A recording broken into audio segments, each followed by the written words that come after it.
안녕하세요. 5월 15일 월요일입니다. 한 주간 시작하는 날인데요. 우리 모두 힘차고 그리고 패기 있게 이 한 주간을 시작하시기 바랍니다. 패잔병처럼 살아가면 안 되지 않겠습니까? 우리는 승리자의 모습으로 개선장군처럼 그렇게 살아가는 것이 도리가 아닐까 이런 생각을 해봅니다. 오늘은 요한 1서 3장 22절 말씀 보시겠습니다. 무엇이든지 구하는 바를 그에게 받나니 이는 우리가 그의 계명들을 지키고 그 앞에서 기뻐하시는 것을 행함이라. 아멘. 우리가 무엇이든지 하나님께 구하는 것은 다 받는다라고 말씀했습니다. 우리가 하나님께 구하면 하나님은 다 주신다는 말입니다. 그런데 현실이 어떠신가요? 정말로 하나님 앞에 구하고 요구했는데 다 받으셨습니까?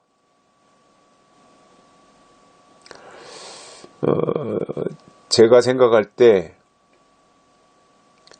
받지 못한 것이 훨씬 더 많습니다.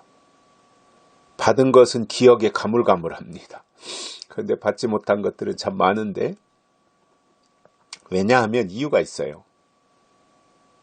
하나님은 무엇이든지 구하는 바를 그에게 받나니, 즉 하나님이 구하는 것을 주신다라고 했을 때 하나님의 관심은 영적인 것입니다. 그런데 사람들은 구하는 바를 다 받나니 했을 때 무엇을 생각하고 구하느냐면 육적인 것입니다. 하나님은 영적인 것을 구하면 주신다고 말씀하셨는데 사람들은 육적인 것을 생각하고 구하기 때문에 이게 엇박자가 나는 거예요. 날마다. 마치 에덴 동산에서 먹으면 죽는다고 했을 때 하나님이 선악을 알게 하는 나무의 열매를 먹으면 죽는다고 했을 때 하나님은 영이 죽는 것을 말씀했습니다. 그러나 뱀이 나타나서 먹어라 안 죽는다 하나님처럼 될 것이다 라고 말했을 때 안 죽는다라고 말한 것은 육이 안 죽는다는 것을 말했습니다. 관점이 다른 거예요. 완전히. 그래서 구하는 바를 그에게 받는다라고 했을 때 우리가 어떻게 생각해야 되냐면 영적인 것을 구하면, 즉 지혜를 구하고 믿음을 구하고 깨달음을 구하고 이렇게 하는 것은 다 받는다는 말입니다. 하나님이 주신다는 거지요. 그런데 이것이 이제 안 맞아서 자꾸 육적인 것을 구하고 돈을 달라 그러고 부동산을 달라 그러고 그렇게 자기가 엉뚱한 것을 잘못 구해놓고는 안 주신다고 또 하나님한테 삐져가지고 이렇게 한다면 그건 문제가 있는 거지요. 우리가 신앙 생활을 한다고 하는 것은 관점이 바뀌는 거예요. 하나님의 관점으로 사물을 바라보는 거지요.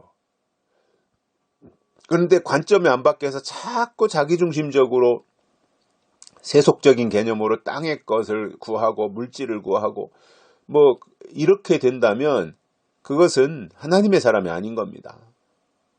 아니면 어린아이거나 그렇지 않고서야 영적인 것을 구하고 하늘의 것을 구해야 되는데 땅의 것을 구하면서 안 주신다고 또 하나님 앞에 불평을 한다면 그것이 어찌 성숙한 하나님의 사람이라고 말할 수가 있겠습니까? 그래서 무엇이든지 구하는 바를 그에게 받나니, 영적인 것을 구하면 하나님이 다 주시는데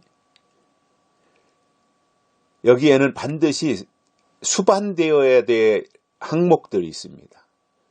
무조건 그냥 저 하나님이 계신 하늘에다 대고 뭐 이렇게 구하고 그런다고 해서 그것이 충족된다고 해서 해결된다라기보다는 그건 당연히 해야 되고 하나님 앞에 구하는 것은 영적인 것을 구하는 것은 당연히 해야 되는데 말로써 하나님 앞에 구할 뿐만 아니라 이 땅에서 우리가 해야 될 일을 하고 구해야 된다는 거죠.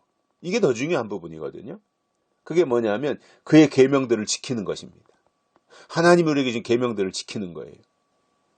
이게 중요한 부분이거든요. 계명을 지키면서 구하면 하나님이 주신다 그 말입니다. 그런데 계명에는 관심이 없고 구하기만 한다면 그건 받을 수 없다는 겁니다. 중요한 것은 하나님이 주신 계명을 지키는 것인데 이 계명이라고 하는 것은 때를 따라 때를 따라 바뀌죠. 이 계명이라고 하는 것은. 계명 또는 명령이라고도 할 수 있는데 예를 든다면 이런 거잖아요. 구약에서는 할례 받으라. 이게 하나님의 명령이에요. 그리고 십계명을 주셨어요. 이게 하나님의 계명이에요. 그러다 신약에 와서는 복음을 주셨어요. 그리고 새 계명을 주셨어요. 서로 사랑하라라고 하는 새 계명을 주신 거예요. 그러니까 하나님 앞에 무엇이든지 구하면 받는데 그 전제 조건이 뭐라는 거예요? 그의 계명을 지켜야 된다 그 말입니다. 지금 시점에서 우리가 지켜야 될 하나님의 계명이 뭐예요? 요한계시록에 나오는 하나님의 인치심을 받으라 이거예요. 인맞아라. 이게 명령이고 계명인 거예요.